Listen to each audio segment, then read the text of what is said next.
கீழா நிலைக்கோட்டையில் திமுக பொதுக்கூட்டம் மற்றும் நலத்திட்ட உதவிகள் வழங்கும் விழா.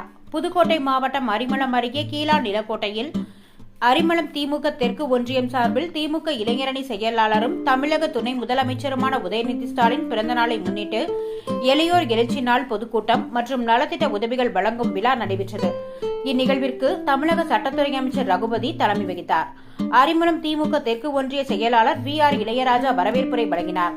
வடக்கு ஒன்றிய செயலாளர் பொன் ராமலிங்கம் முன்னிலை வகித்தார். தலைமை கழக பேச்சாளர் பசும்பொன் ரவிச்சந்திரன் சிறப்புரையாற்றினார். இதில் சலவை தொழிலாளிகளுக்கு சலவை பெட்டி வழங்கப்பட்டதோடு பெண்களுக்கு பொங்கல் பானை வழங்கப்பட்டது. இதில் திமுக மாவட்ட ஒன்றிய நிர்வாகிகள் கலந்து கொண்டனர்.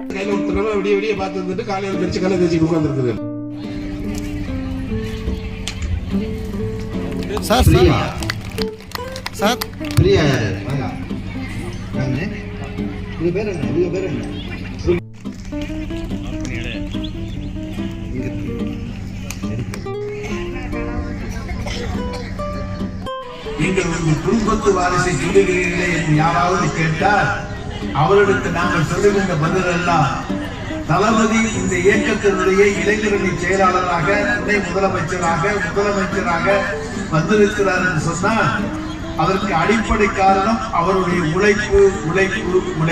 அந்த உழைப்பால் வந்தவர் தலைவர்.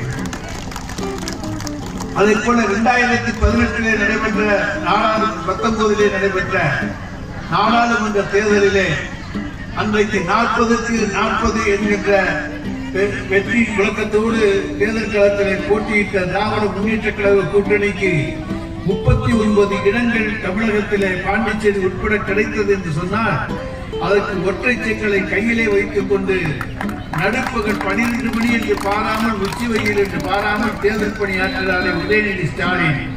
அவருடைய உழைப்பு அவருக்கு இளைஞரணி செயலாளர் பொறுப்பை தந்தது. அதை போல சட்டமன்ற உறுப்பினராக 2021 தேர்ந்தெடுக்கப்பட்டார்.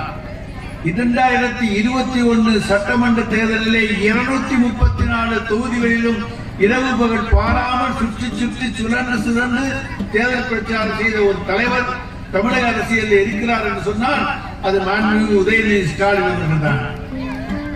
எப்படி அன்றைக்கு தலைவர் தளபதி 234 தொகுதிகளையும் சுற்றி வந்தாரோ அதை போல 234 தொகுதிகளையும் சுற்றி வந்து வெற்றிக்கடியை தலைவர் தளபதிக்கு பெற்றுத் தந்த பெருமைக்குரியவர் உதயநிதி ஸ்டாலின்.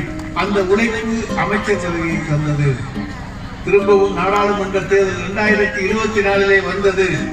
சொல்லி அடிக்கிறேன் பார் என்று சொல்லி 40க்கு 40 என்கின்ற வெற்றியை இந்திய ஜனநாயக நாட்டிலே எந்த மாநிலமும் பெறாத 40க்கு 40 வெற்றியை இந்தியா கூட்டணிக்கு தமிழ்நாடு பெற்றுத் தந்தது என்று சொன்னால் அதுக்கு தலைவர் தளபதியினுடைய உழைப்பும் நம்முடைய உதயநிதி ஸ்டாலினுடைய உழைப்பும் தான் அடிப்படை காரணம் என்பதை யாரும் மறுக்க மாட்டார்கள்.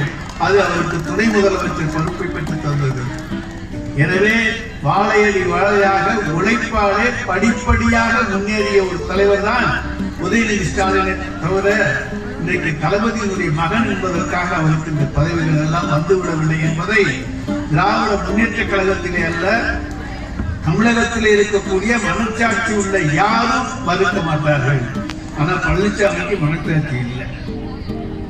அவரை பொறுத்த வரைக்கும் அவர் மீது வழக்கு போட்டால் சிபிஐ விசாரணை கேட்டால் அவர் உடனடியாக நாளை டெல்லி சுப்ரீம் கோர்ட் வரைக்கும் போவார். சிபிஐ விசாரணை என் மீது கூடாது, என் மீது வழக்கு தொடர்வதற்கு சிபிஐக்கு அனுமதி கொடுக்க கூடாது என்று தன் மீது வழக்கு போடுகின்ற பொழுது அதை தடுத்து நிறுத்தி சுப்ரீம் கோர்ட் வரைக்கும் போவாரு எடப்பாடி பழனிசாமி. ஆனால் கள்ளக்குறிச்சி விவகாரத்திலே சிபிஐ விசாரணை வேண்டும் என்று சொல்லி நீதிமன்றம் சொன்னால் உடனே உங்களுக்கு பயமா என்கின்றார். எங்களுக்கு பயம் இல்லை.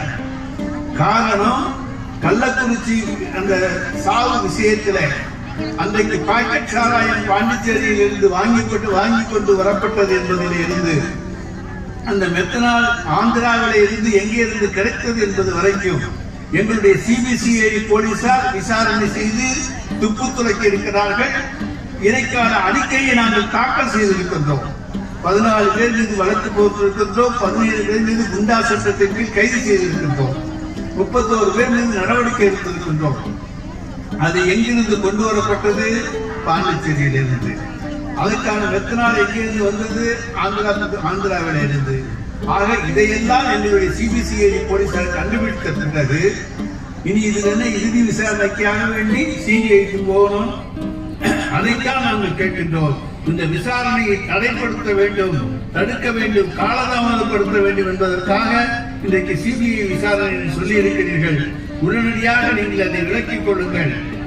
சிபிசிஐடி விசாரணையை நாங்கள் தொடர்ந்து நடத்தி உண்மை குற்றவாளிகளுக்கு தண்டனை வாங்கி கொடுக்கக்கூடிய தைரியம் தலைவர் தளபதியினுடைய அரசுக்கு உண்டு என்பதை நாங்கள் நிரூபிப்பதற்காக சொல்லுவோம்.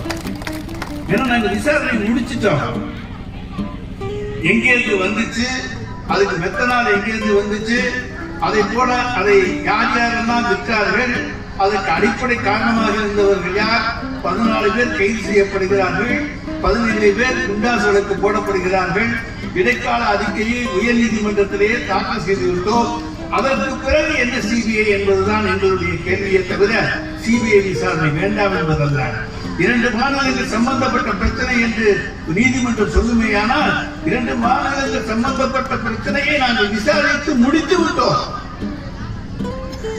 விசாரிக்காம நாங்கள் பெண்ணிகளை வச்சு அந்த மாநிலத்தில் எங்களுக்கு ஒத்துழைக்கவில்லை, எனவே எங்களால் விசாரிக்க முடியவில்லை என்று சொன்னால் அப்ப சிபிஐ வரலாம்.